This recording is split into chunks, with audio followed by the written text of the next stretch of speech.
اعوذ باللہ من الشیطان الرجیم بسم اللہ الرحمن الرحیم۔ دوستو، حیات صحابہ کے 8ویں حصے کے ساتھ آپ کی خدمت میں حاضر ہوتے ہیں۔ حضرت ابو حسین کہتے ہیں کہ حضرت معاویہ رضی اللہ تعالیٰ عنہ نے فرمایا، اس امر خلافت کا ہم سے زیادہ حقدار کون ہے؟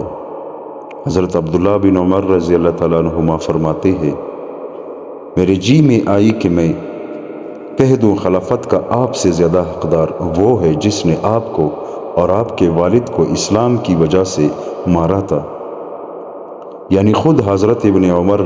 لیکن مجھے جنت کی نعمتیں یاد آ گئی اور اس بات کا خطرہ ہوا کہ کہیں اس طرح کہنے سے فساد نہ برپا ہو جائے۔ حضرت زہری فرماتے ہیں کہ جب حضرت علی اور حضرت معاویہ جمع ہوئے تو حضرت معاویہ نے کھڑے ہو کر فرمایا، اس امر خلافت کا مجھ سے زیادہ حقدار کون ہے؟ حضرت ابن عمر رضی اللہ عنہما فرماتے ہیں، میرا ارادہ ہوا کہ میں کھڑے ہو کر کہوں کہ اس خلافت کا آپ سے زیادہ حقدار وہ ہے جس نے آپ کو اور آپ کے والد کو کفر کی وجہ سے مارا تھا، یعنی خود حضرت ابن عمر۔ لیکن مجھے ڈر ہوا کہ میرے اس طرح کہنے سے میرے بارے میں اس چیز کا گمان کر لیا جائے گا جو مجھ میں نہیں ہے، یعنی یہ سمجھ لیا جائے گا کہ مجھے خلیفہ بننے کا شوق ہے، حالانکہ ایسی کوئی بات نہیں۔ حضرت عبداللہ بن صامت رضی اللہ تعالیٰ عنہ فرماتے ہیں کہ زیاد نے حضرت عمران بن حسین رضی اللہ تعالیٰ عنہما کو خراسان کا حاکم بنا کر بھیجنا چاہا تو انہوں نے معذرت کر دی۔ ان کے ساتھیوں نے ان سے کہا، کیا آپ نے خراسان کی امارت چھوڑ دی؟ انہوں نے کہا، اللہ کی قسم، مجھے اس بات سے کوئی خوشی نہیں ہے کہ مجھے تو خراسان کی گرمی پہنچے اور زیاد اور اس کے ساتھیوں کو اس کی ٹھنڈک، یعنی میں تو وہاں امیر بن کر مشقت اٹھاتا رہوں اور وہ لوگ وہاں کی آمدنی سے مزے اڑاتے رہے۔ مجھے اس بات کا ڈر ہے کہ میں تو دشمن کے مقابلے میں کھڑا ہوں اور میرے پاس زیاد کا ایسا خط آئے کہ اگر میں اس پر عمل کروں تو ہلاک ہو جاؤں، اور اگر اس پر عمل نہ کروں تو زیاد کی طرف سے میری گردن اڑا دی جائے۔ پھر زیاد نے حضرت حکم بن عمر و غفاری رضی اللہ تعالیٰ عنہ سے خراسان کا امیر بننے کو کہا، جسے انہوں نے قبول کر لیا۔ راوی کہتے ہیں، یہ سن کر حضرت عمران رضی اللہ تعالیٰ عنہ نے فرمایا، کوئی ہے جو حکم کو میرے پاس بلا لائے؟ چنانچہ حضرت عمران کا قاصد گیا اور اس پر حضرت حکم حضرت عمران کے پاس آئے تو حضرت عمران نے ان سے فرمایا، کیا آپ نے رسول اللہ صلی اللہ علیہ وآلہ وسلم کو یہ فرماتے ہوئے سنا کہ کسی کی ایسی بات ماننی بالکل جائز نہیں جس میں خدا کی نافرمانی ہو رہی ہو؟ حضرت حکم نے کہا، جی ہاں۔ اس پر حضرت عمران نے الحمدللہ کہہ کر اللہ کا شکر ادا کیا یا اللہ اکبر کہہ کر خوشی کا اظہار کیا۔ حضرت حسن کی ایک روایت میں اس طرح ہے کہ زیاد نے حضرت حکم غفاری رضی اللہ تعالیٰ عنہ کو ایک لشکر کا امیر بنایا تو حضرت عمران بن حسین رضی اللہ تعالیٰ عنہما ان کے پاس آئے اور لوگوں کی موجودگی میں ان سے ملے اور فرمایا، کہ آپ جانتے ہیں کہ میں آپ کے پاس کیوں آیا ہوں؟ حضرت حکم نے کہا، آپ ہی بتائے، آپ کیوں آئے ہیں؟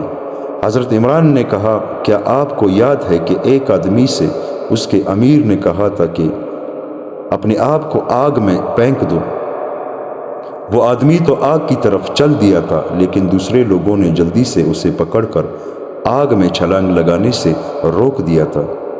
یہ سارا واقعہ حضور صلی اللہ علیہ وآلہ وسلم کو بتایا گیا تھا تو آپ نے فرمایا تھا، اگر یہ آدمی آگ میں گر جاتا تو یہ آدمی بھی اور اسے حکم دینے والا امیر بھی دونوں دوزخ میں ہو جاتے، اور اللہ تعالیٰ کی نافرمانی کی صورت میں کسی کی بات ماننی جائز نہیں ہے۔ حضرت حکم نے کہا، ہاں یاد ہے۔ حضرت عمران نے کہا، میں تو تمہیں صرف حدیث یاد دلانا چاہتا تھا۔ حضرت ابن عباس رضی اللہ تعالیٰ عنہما فرماتے ہیں کہ رسول اللہ صلی اللہ علیہ وآلہ وسلم نے حضرت خالد بن ولید بن مغیرہ مخزومی کو ایک لشکر کا امیر بنا کر بھیجا۔ اس جماعت میں ان کے ساتھ حضرت عمار بن یاسر رضی اللہ تعالیٰ عنہما بھی تھے۔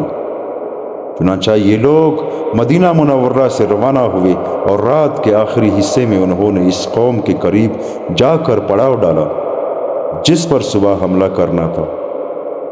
کسی مخبر نے جا کر اس قوم کو صحابہ کرام کے آنے کی خبر کر دی، جس پر وہ لوگ بھاگ گئے اور محفوظ مقام پر پہنچ گئے۔ لیکن اس قوم کا ایک آدمی جو خود اور اس کے گھر والے مسلمان ہو چکے تھے وہی ٹھہرا رہے۔ اس نے اپنے گھر والوں سے کہا تو انہوں نے بھی سامان سفر باندھ لیا۔ اس نے گھر والوں سے کہا میرے واپس آنے تک تم لوگ یہاں ہی ٹھہرو۔ پھر وہ حضرت عمار کے پاس آیا اور اس نے کہا اے ابو الیقظان، یعنی اے بیدار مغز آدمی، میں اور میرے گھر والے مسلمان ہو چکے ہیں، تو کیا اگر میں یہاں ٹھہرا رہوں تو یہ میرا یہ اسلام مجھے کام دے گا؟ کیونکہ میری قوم والوں نے تو جب آپ لوگوں کا سنا تو وہ بھاگ گئے۔ حضرت عمار نے اس سے کہا تم ٹھہرے رہو، تمہیں امن ہے۔ چنانچہ یہ آدمی اور اس کے گھر والے اپنی جگہ واپس آ گئے۔ حضرت خالد نے صبح اس قوم پر حملہ کیا تو پتہ چلا کہ وہ لوگ تو سب جا چکے ہیں، البتہ وہ آدمی اور اس کے گھر والے وہاں ملے جنہیں حضرت خالد کے ساتھیوں نے پکڑ لیا۔ حضرت عمار نے حضرت خالد سے کہا اس آدمی کو آپ نہیں پکڑ سکتے کیونکہ یہ مسلمان ہے۔ حضرت خالد نے کہا آپ کو اس سے کیا مطلب؟ امیر تو میں ہوں اور مجھ سے پوچھے بغیر کیا آپ پناہ دے سکتے ہیں؟ حضرت عمار نے کہا ہاں آپ امیر ہے اور میں آپ سے پوچھے بغیر پناہ دے سکتا ہوں، کیونکہ یہ آدمی ایمان لا چکا ہے۔ اگر یہ چاہتا تو یہاں سے جا سکتا تھا جیسے اس کے ساتھی چلے گئے، چونکہ یہ مسلمان تھا اس وجہ سے میں نے اسے یہاں ٹھہرنے کو کہا تھا۔ اس پر ان دونوں حضرات میں بات بڑھ گئی اور ایک دوسرے کے بارے میں کچھ نازیبا الفاظ نکل گئے۔ جب یہ دونوں حضرات مدینہ پہنچ گئے تو دونوں حضور صلی اللہ علیہ وآلہ وسلم کی خدمت میں حاضر ہوئے۔ حضرت عمار نے اس آدمی کے تمام حالات سنائے۔ اس پر حضور صلی اللہ علیہ وآلہ وسلم نے حضرت عمار کے امان دینے کو درست قرار دیا، لیکن آئندہ کے لیے امیر کی اجازت کے بغیر پناہ دینے سے منع کر دیا۔ اس پر ان دونوں حضرات میں حضور صلی اللہ علیہ وآلہ وسلم کے سامنے ہی تیزم تازی ہو گئی۔ اس پر حضرت خالد نے کہا یا رسول اللہ، کیا آپ کے سامنے یہ غلام مجھے سخت الفاظ کہہ رہا ہے؟ اللہ کی قسم اگر آپ نہ ہوتے تو یہ مجھے کبھی ایسے سخت الفاظ نہ کہتا۔ حضور صلی اللہ علیہ وآلہ وسلم نے فرمایا اے خالد، عمار کو کچھ مات کہو، کیونکہ جو عمار سے بغض رکھے گا اس سے اللہ بغض رکھے گا، اور جو عمار پر لعنت کرے گا اس پر اللہ لعنت کرے گا۔ پھر حضرت عمار وہاں سے اٹھ کر چل دیے۔ حضور صلی اللہ علیہ وآلہ وسلم کے اس فرمان کا یہ اثر ہوا کہ حضرت خالد بن بھی حضرت عمار کے پیچھے چل دیے اور ان کا کپڑا پکڑ کر انہیں مناتے رہے، یہاں تک کہ حضرت عمار ان سے راضی ہو گئے۔ اس پر یہ آیات نازل ہوئی اطیعوا اللہ واطیعوا الرسول واولی الامر منکم،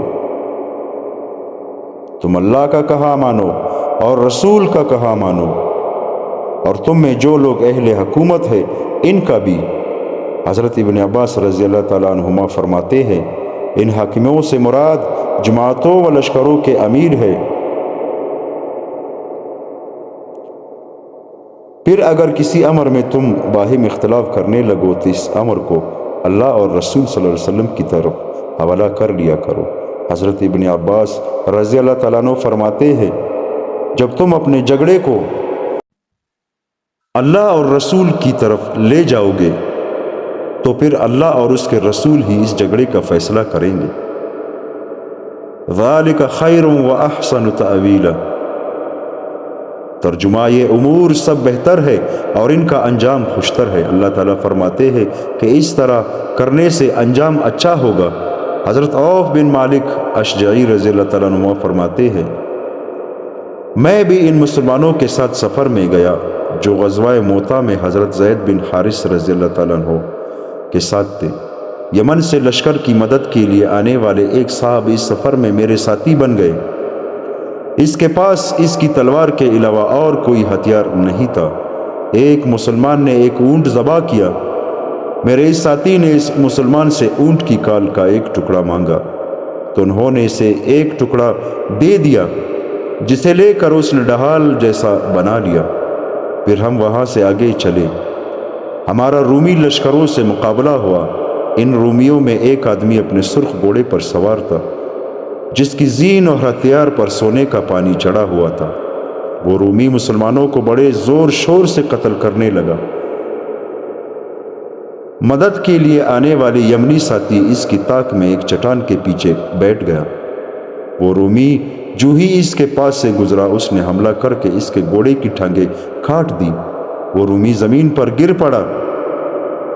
اس کے اوپر چڑھ کر یمنی نے اسے قتل کر دیا اور اس کے گھوڑے اور ہتھیار پر قبضہ کر لیا۔ جب اللہ تعالیٰ نے مسلمانوں کو فتح عطا فرما دی تو حضرت خالد بن ولید رضی اللہ تعالیٰ عنہ نے، جن کو آخر میں مسلمانوں نے امیر بنا لیا تھا، اس یمنی کو بلا کر اسے مقتول رومی کا سارا سامان لے لیا۔ حضرت عوف کہتے ہیں کہ میں نے حضرت خالد کے پاس جا کر ان سے کہا اے خالد، کیا تمہیں معلوم نہیں ہے کہ رسول اللہ صلی اللہ علیہ وآلہ وسلم نے قاتل کے لیے مقتول کے سامان کا فیصلہ کیا تھا؟ حضرت خالد نے کہا مجھے معلوم ہے، لیکن مجھے یہ سامان بہت زیادہ معلوم ہو رہا ہے۔ میں نے کہا یا تو آپ یہ سامان اس یمنی کو واپس دے دیں، نہیں تو میں رسول اللہ صلی اللہ علیہ وآلہ وسلم سے آپ کی شکایت کروں گا اور پھر آپ کو پتہ چل جائے گا۔ لیکن حضرت خالد نے وہ سامان واپس کرنے سے انکار کر دیا۔ اس سفر سے واپسی پر ہم لوگ حضور صلی اللہ علیہ وآلہ وسلم کی خدمت میں پہنچے تو میں نے اس یمنی کا قصہ اور جو کچھ حضرت خالد نے کیا تھا وہ سب حضور صلی اللہ علیہ وآلہ وسلم کو بتایا۔ حضور صلی اللہ علیہ وآلہ وسلم نے فرمایا اے خالد، تم نے ایسا کیوں کیا؟ انہوں نے عرض کیا یا رسول اللہ، مجھے وہ سامان بہت زیادہ معلوم ہوا۔ آپ نے فرمایا اے خالد، تم نے اس سے جو کچھ لیا ہے وہ اسے واپس کر دو۔ حضرت عوف کہتے ہیں اس پر میں نے حضرت خالد سے کہا اے خالد، لو میں نے تم سے جو کہا تھا وہ پورا کر دینا کہ حضور صلی اللہ علیہ وآلہ وسلم سے شکایت کر کے تمہیں سزا دلاؤں گا۔ حضور صلی اللہ علیہ وآلہ وسلم نے فرمایا یہ کیا بات ہے؟ میں نے آپ کو ساری تفصیل بتائی۔ اس پر حضور صلی اللہ علیہ وآلہ وسلم ناراض ہو گئے اور آپ نے فرمایا اے خالد، وہ سامان واپس نہ کرو، اور صحابہ سے متوجہ ہو کر فرمایا کیا تم میری وجہ سے میرے امیروں کو چھوڑ نہیں دیتے کہ ان کی بے اکرامی نہ کیا کرو بلکہ ان کا احترام کیا کرو؟ ان کے اچھے کام تمہارے لیے مفید ہے اور ان کے برے کام کا وبال ان ہی پر ہوگا، یعنی اگر وہ اچھے اعمال کریں گے تو ان کا فائدہ تمہیں بھی ہوگا، اور اگر وہ غلط کام کریں گے تو اس کا خمیازہ ان کو ہی بھگتنا پڑے گا۔ تمہیں ہر حال میں ان کا اکرام کرنا چاہیے۔ حضرت راشد بن سعد رحمۃ اللہ علیہ کہتے ہیں حضرت عمر بن خطاب رضی اللہ تعالیٰ عنہ کے پاس کچھ مال آیا۔